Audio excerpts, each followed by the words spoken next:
Thanks again for joining me today.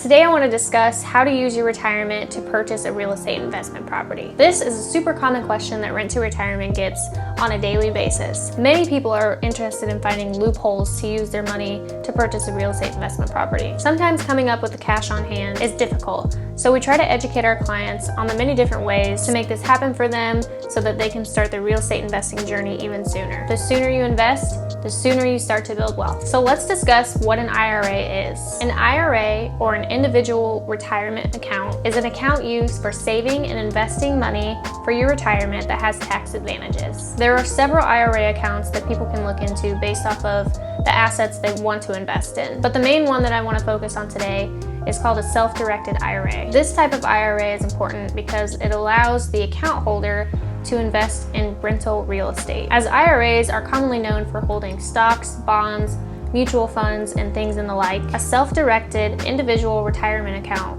will allow the holding of real estate investments. So now let's discuss the rules. Purchasing real estate with your retirement account comes with many rules that need to be followed carefully. The tax advantages of a self-directed IRA are great, unless prohibited transactions take place, which could result in the taxing of your entire retirement account. That would be a big tax bill. One of the biggest rules that needs to be followed is that when purchasing real estate, it must be for investment purposes only. You are not allowed to occupy it, use it as a business, or a vacation home at any time. The property must be purchased at what is called an arm's length transaction, which means that it cannot benefit you, your family, or any entity that owns more than 50% of the property. If there are any repairs that are needed on the home, you are not allowed to personally pay for them, as they must come out of the IRA. You must also hire a third party to do all the repairs, as putting in personal sweat equity is also against the rules. You also need to hire a custodian to manage your SD IRA. This person will handle all of your deposits,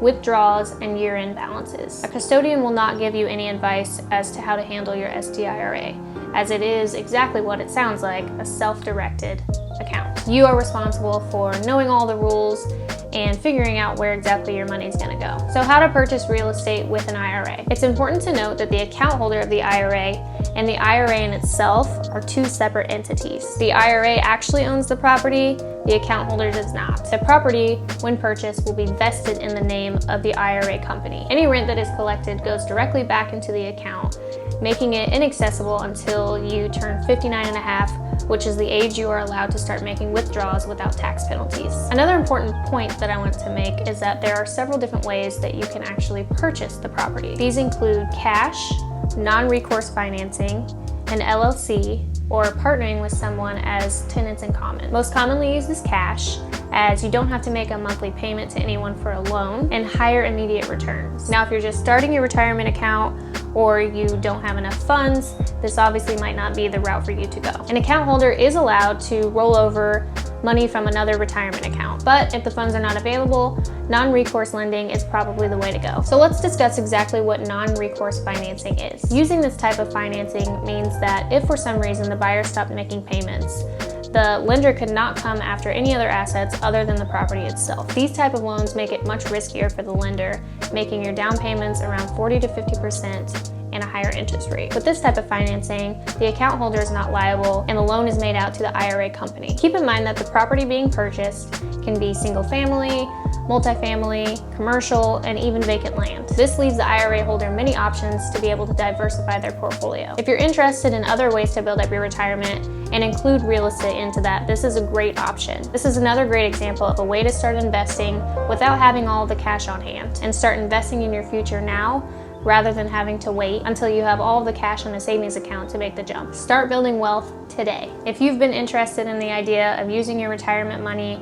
to invest in rental real estate, I hope that this video has helped you understand how to do it. We appreciate you guys stopping by to watch another one of our Rent to Retirement videos. Please hit like and subscribe, and please continue to watch with us. Thank you.